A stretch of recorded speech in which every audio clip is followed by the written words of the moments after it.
Welcome to the One in the Many. My name is Arshak Ben-Lian.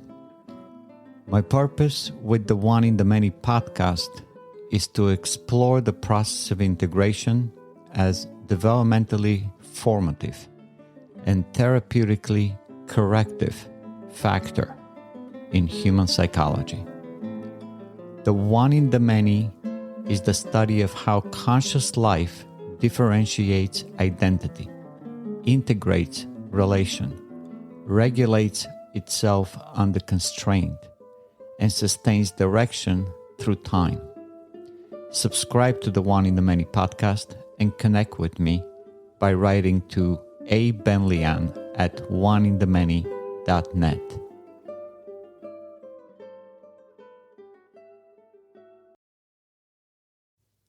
Historically, human beings lived in small, nomadic groups, surviving by hunting and gathering.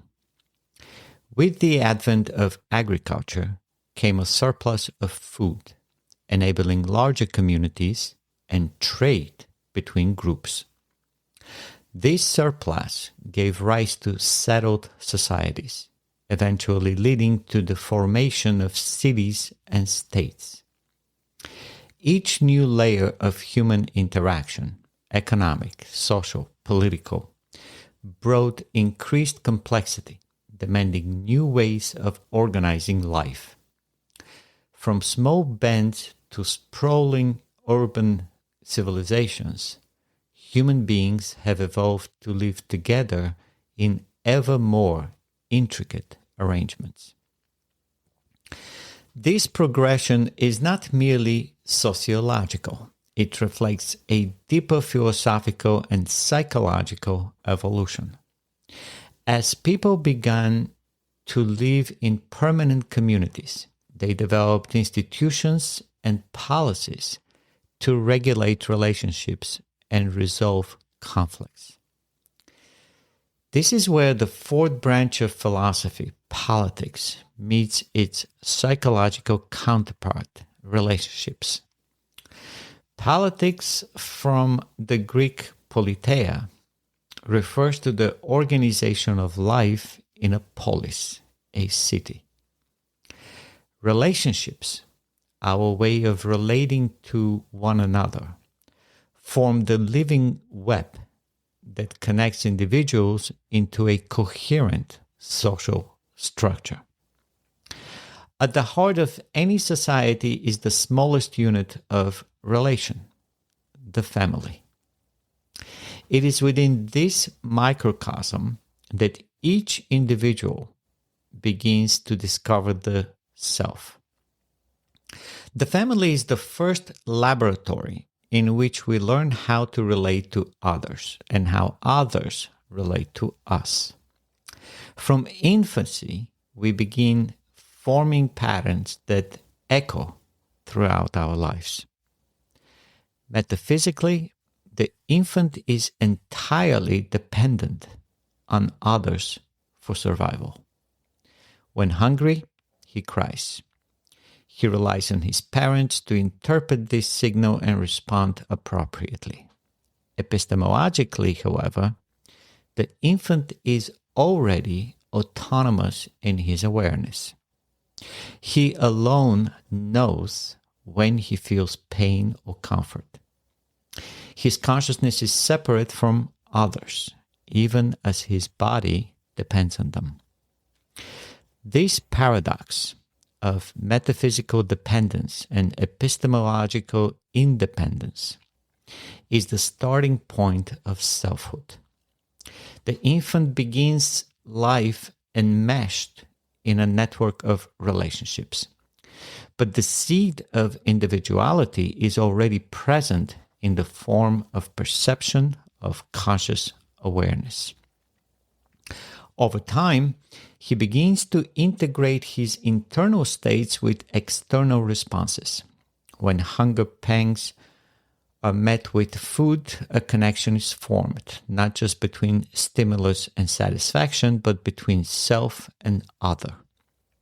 When the caregiver responds accurately, the child begins to trust the world and thus begins to form a character rooted in reality.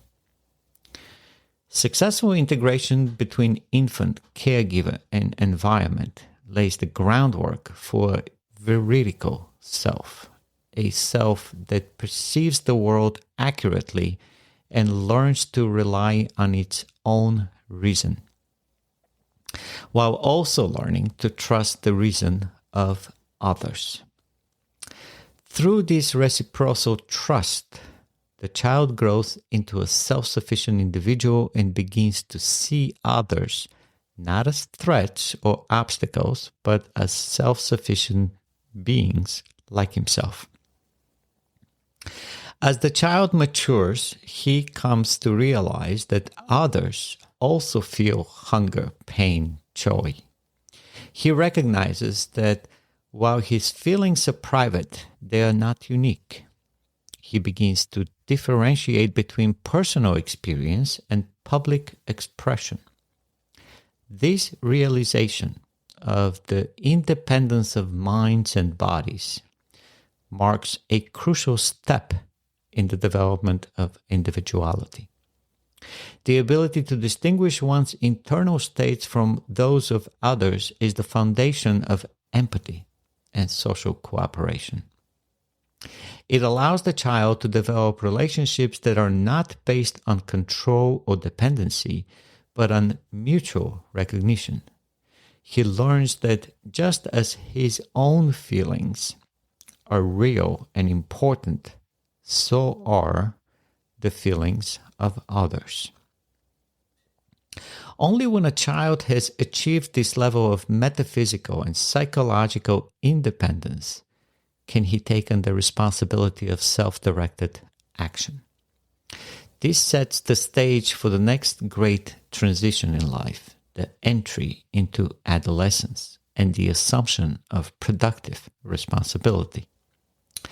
The first phase of human development is thus a journey from dependence to selfhood, from raw perception to emerging identity. It is a metaphysical unfolding, the self asserting its presence in the world, distinguishing itself from the undifferentiated flow of sensory experience, and laying the foundation for a life of reason, purpose, and value. In short, metaphysics begins with the fact of the self, and the self begins in relation to the world. This is the one in the many, the individual arising from within the network of existence, growing in awareness, and forming a unique and irreplaceable identity.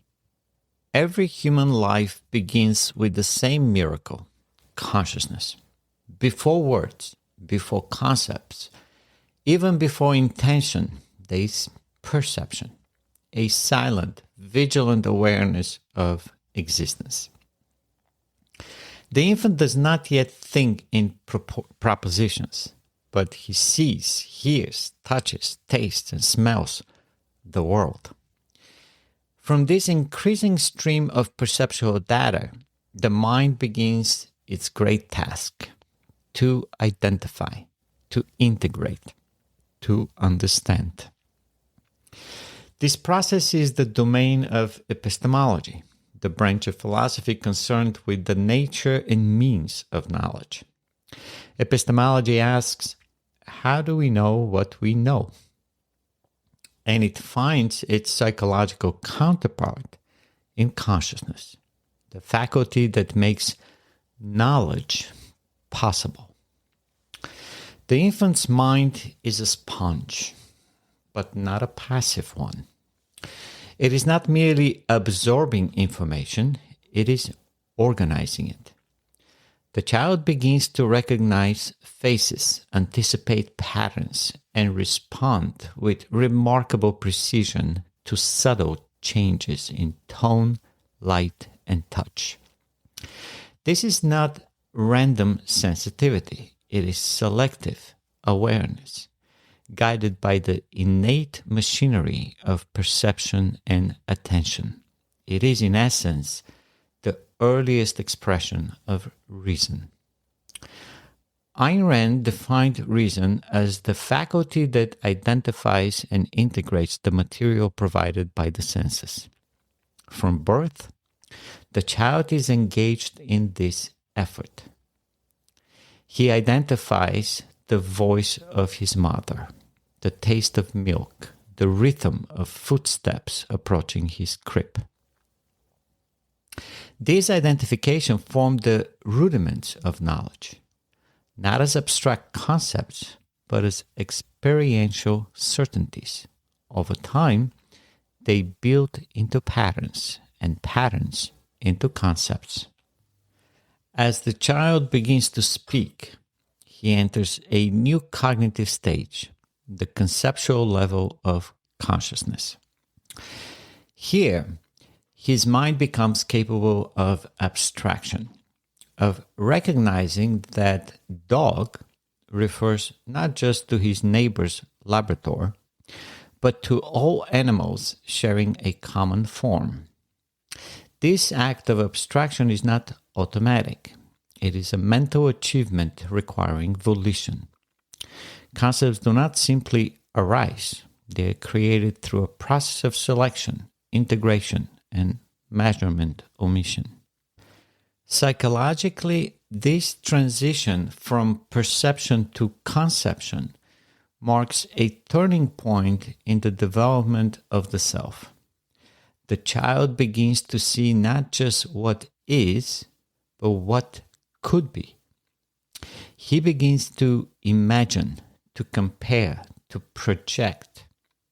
His mind becomes a tool not just for navigating the present, but for shaping the future.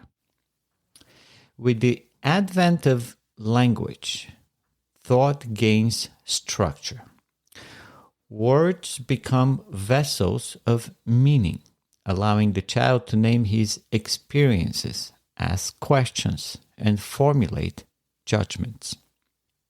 He begins to develop a vocabulary not just of things, but of ideas. Good and bad, fair and unfair, real and imaginary. This expansion of consciousness is the beginning of his rational autonomy. Yet consciousness is not infallible. Just as it can identify accurately, it can also err. A child may mistake a shadow for a monster or a scolding for hatred.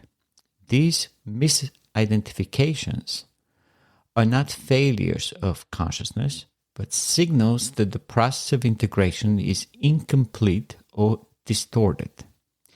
Errors in this context are invitations to further refinement, to clearer thinking, and more precise observations. This is where education becomes vital, not merely as the transmission of facts, but as the cultivation of cognitive method. A child must be taught how to think, not just what to think. He must learn how to question, how to reason, how to follow evidence and check assumptions. These habits of mind are the scaffolding of a mature, independent consciousness. The role of consciousness in human life cannot be overstated. It is the organ of survival. Unlike other animals, man does not act on instinct. He must choose to focus his mind, to direct his awareness, to use his reason. This choice to think or not to think is the most fundamental act of free will. It is the root of all knowledge, all creativity, all progress.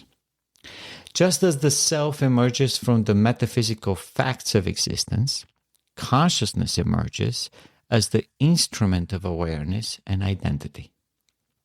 It is through consciousness that the one in the many becomes real.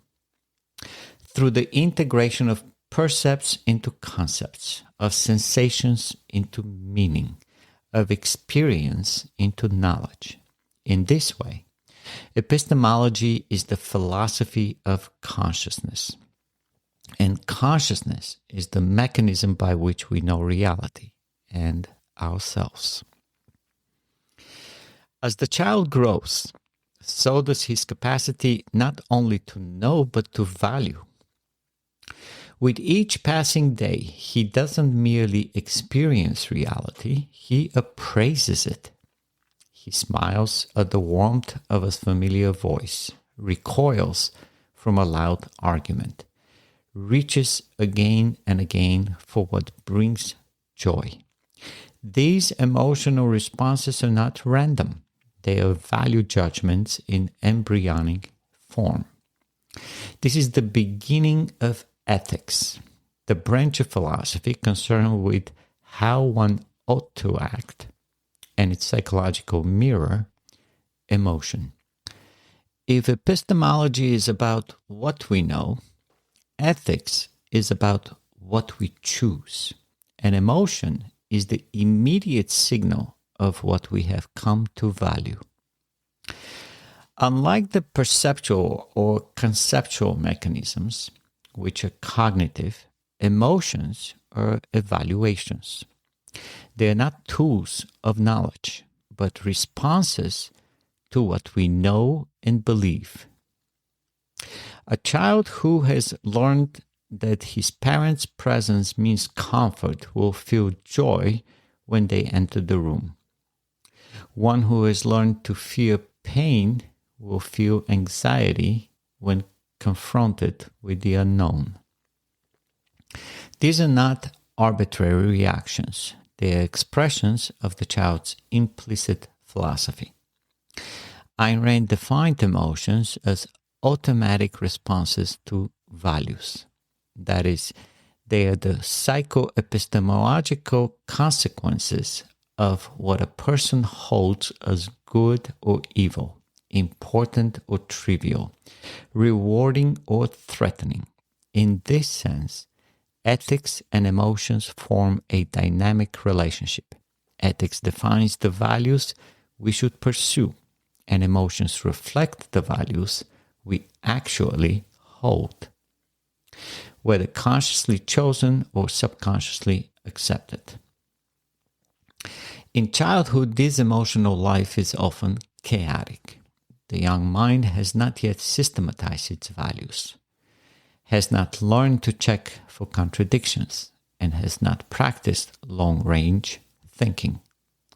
A child may feel envy without understanding why, or lash out in anger when a toy is taken.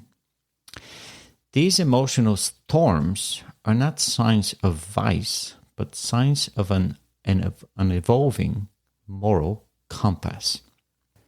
They are the psyche's first attempts to navigate the terrain of choice. As reasoning matures, so does ethical awareness. The child begins to learn that actions have consequences, that desires conflict, and that not all pleasures are equal. He starts to recognize the distinction between momentary gratification and long-term fulfillment. He learns to wait, to share, to apologize, to subordinate emotion to principle.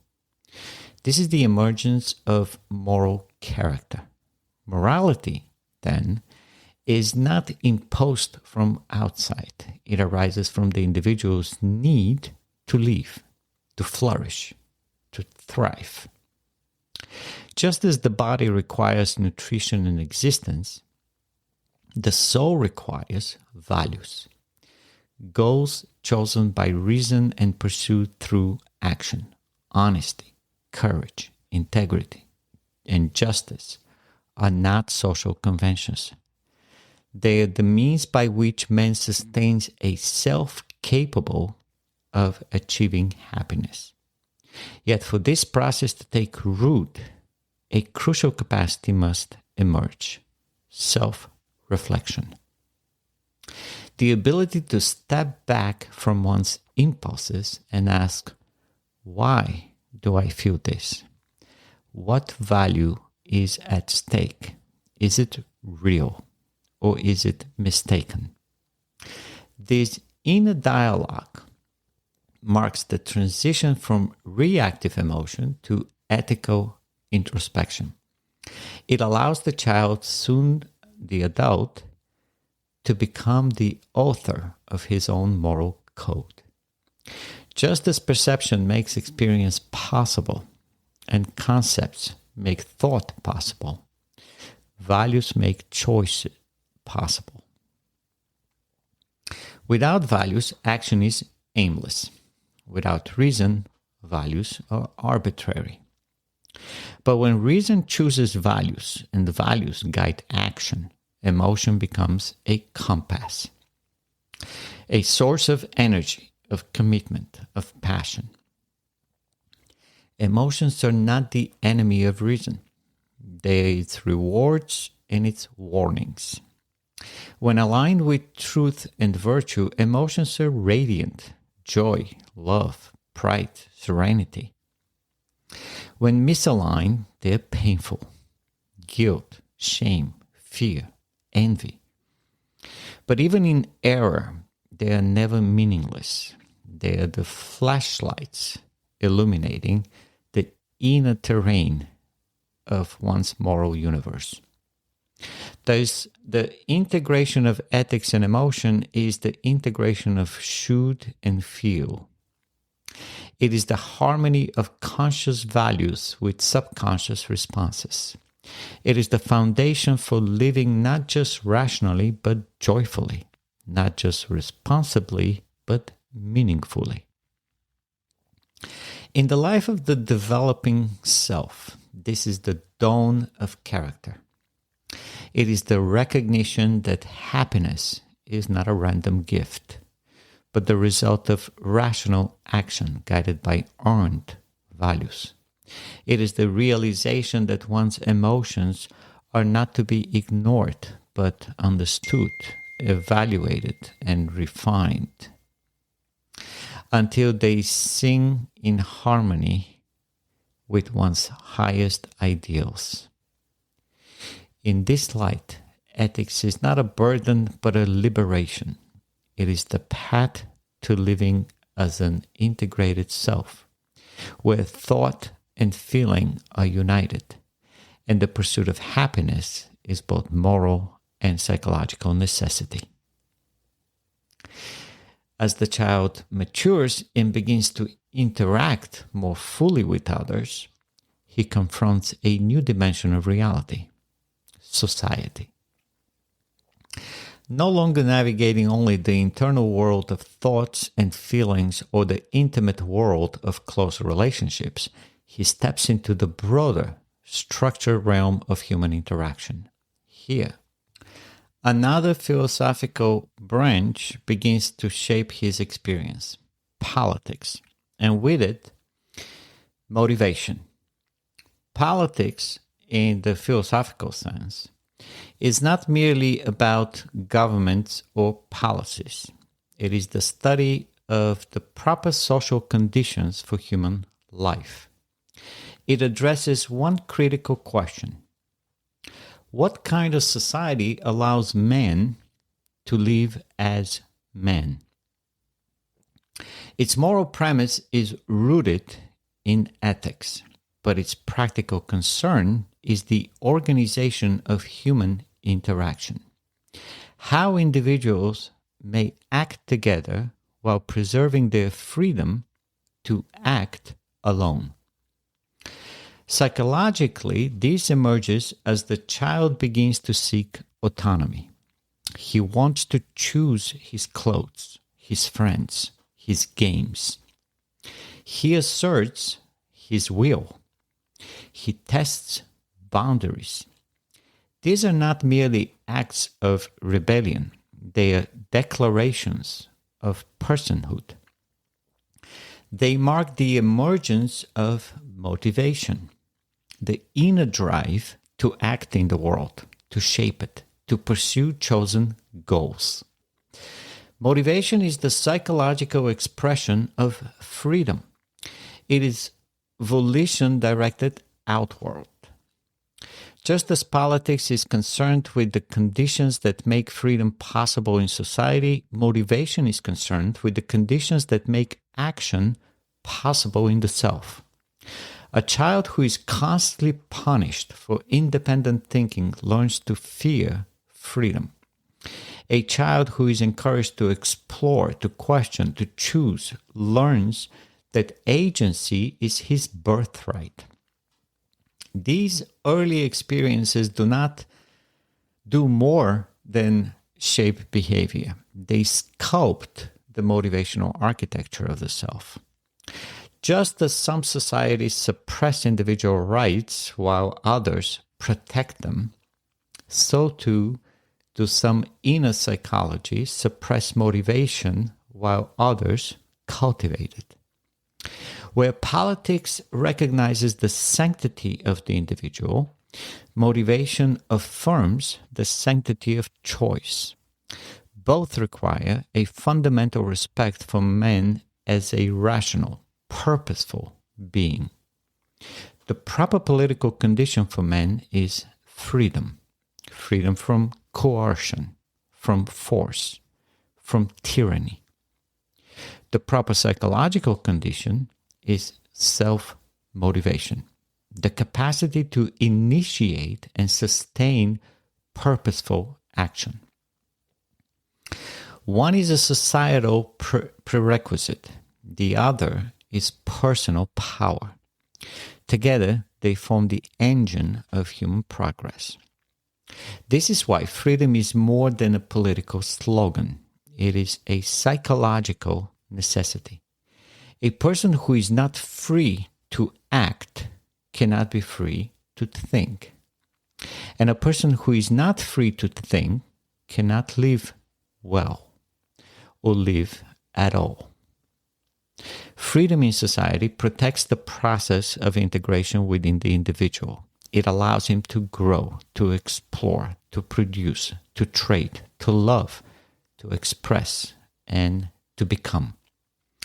But motivation is not guaranteed. Like all psychological functions, it can be weakened, distorted, or destroyed.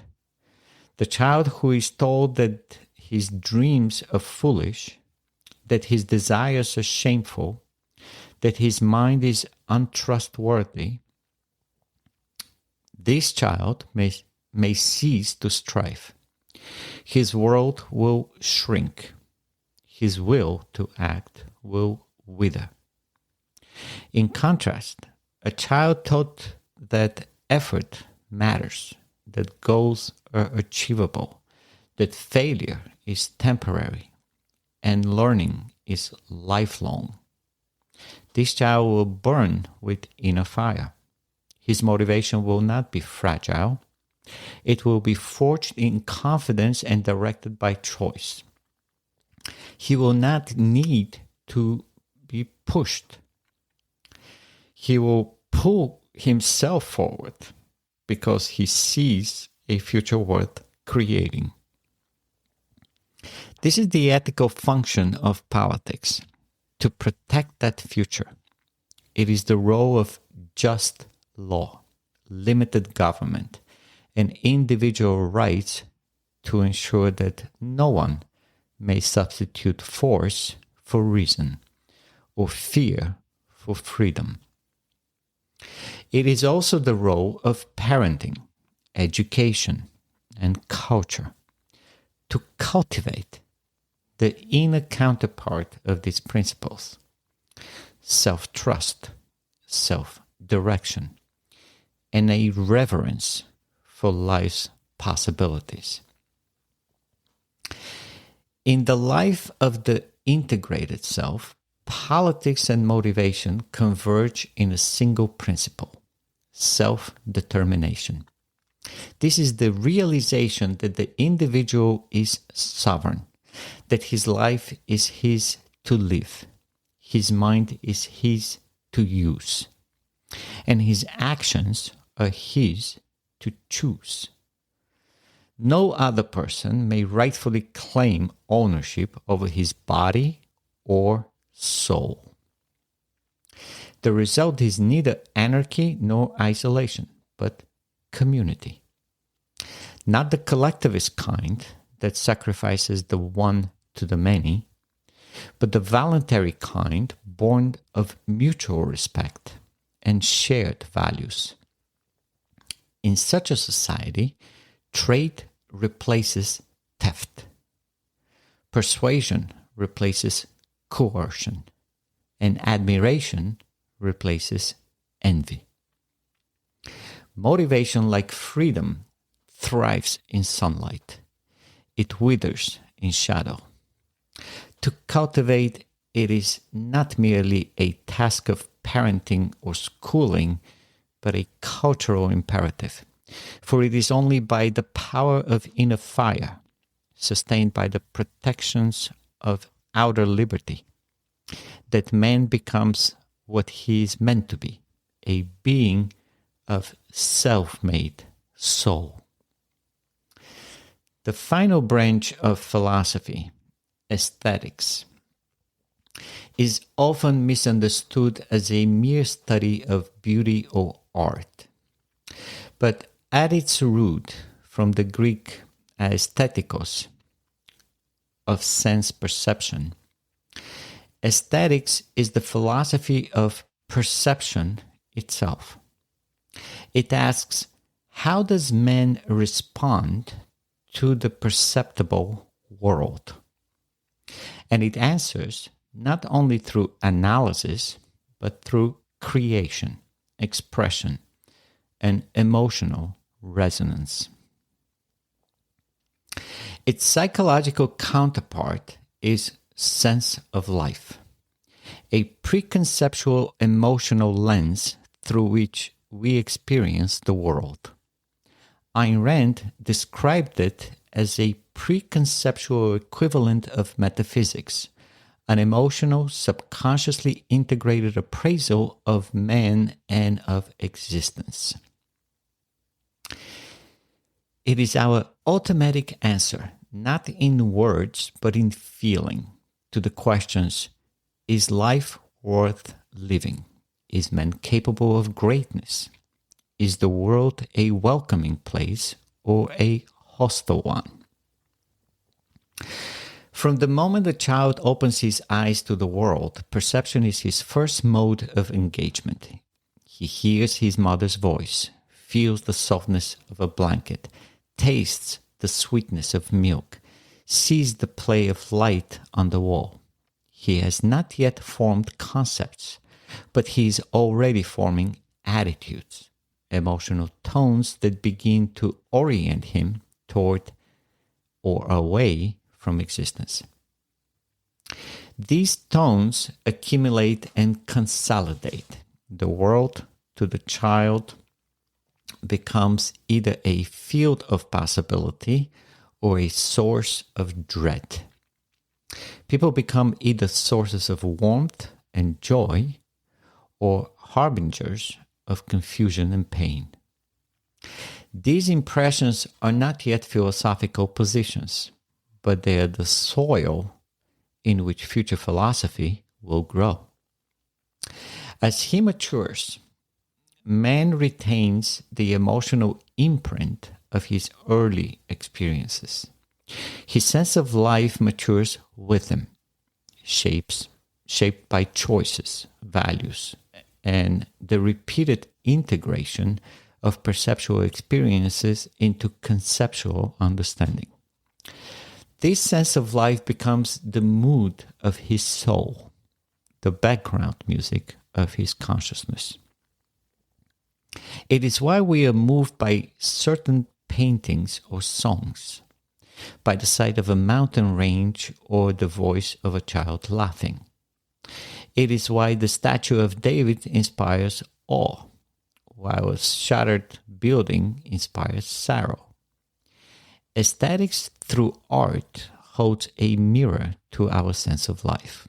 It concretizes our deepest appraisals and values in form, sound, and movement. The power of this integration is not trivial. Through perception, we are reminded that life feels like. Through perception, we are reminded what life feels like and whether it is worth continuing to pursue. A single work of art can reawaken a slumbering soul, ignite courage in the face of despair, or cast light on corners of the psyche long left in shadow. But perception is only the beginning. What distinguishes man from other animals is not the capacity to perceive, but the capacity to identify, to conceptualize, to abstract, to integrate. The child who once felt awe at a thunderstorm may later understand its physics. The adult who once wept at a story may later analyze its moral structure. But beneath and within every act of understanding is the unceasing rhythm of perception, feeding the flame of consciousness. Perception is automatic. Identification is not. It requires focus. It requires volition. A child who misidentifies the source of pain in his stomach may suffer unnecessarily. An adult who misidentifies the cause of his despair may never recover.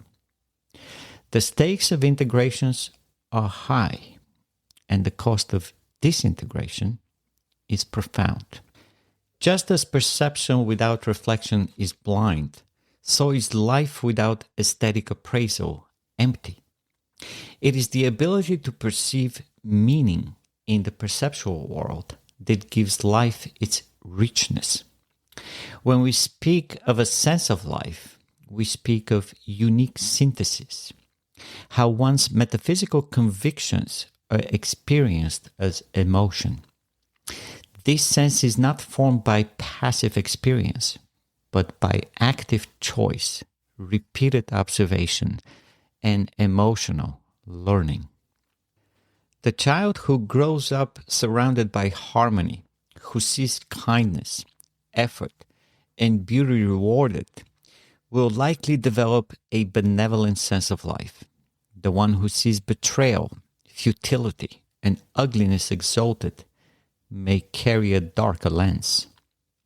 Yet no sense of life is immutable. It can be re-examined, reshaped, re-earned. When the child becomes a young adult, his perceptual experiences become infused with meaning. He may look at the same ocean he saw as a toddler, but now sees it with reverence. He may hear the same lullaby his mother once sang, but now feel its depth. This is the power of integration, that each experience is not merely added to life, but deepens it. And when he becomes a man, proud of his choices and capable of joy, his sense of life is no longer borrowed. It is earned. It is the crown of long process of growth, of countless integrations between body and mind, thought and action, value and perception. It is not an accident, it is an achievement. Ayn Rand wrote, quote, "Pride is the recognition of the fact that you are your own highest value. And like all of men's values, it has to be earned." End of quote. So too is one's sense of life. It is not granted by nature or guaranteed by environment. It is built deliberately, courageously, joyfully. To live meaningfully is to perceive constantly, to judge honestly, to feel deeply. It is to blend reason and emotion in harmony, to navigate by the stars of one's values, to hear the music of life with inner ear attuned. It is to see oneself as the one in the many, a being of perception and principle, of emotion and identity, integrated in the pursuit of happiness. On one side of the tree of life stands the 5 branches of philosophy, on the other the 5 branches of psychology, and at the center, you, the stem rooted in reality, lifting your crown to the sky, bearing the fruit of integration, a life well lived and loved.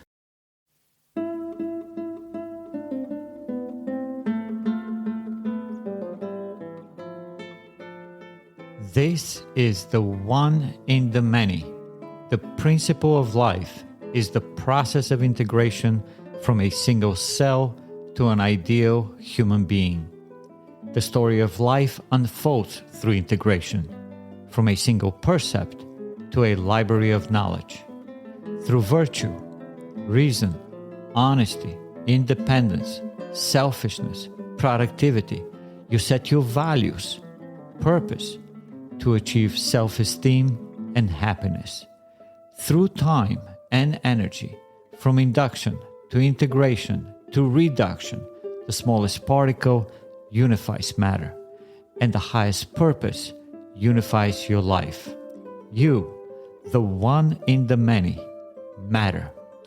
May you integrate your life with value-driven days.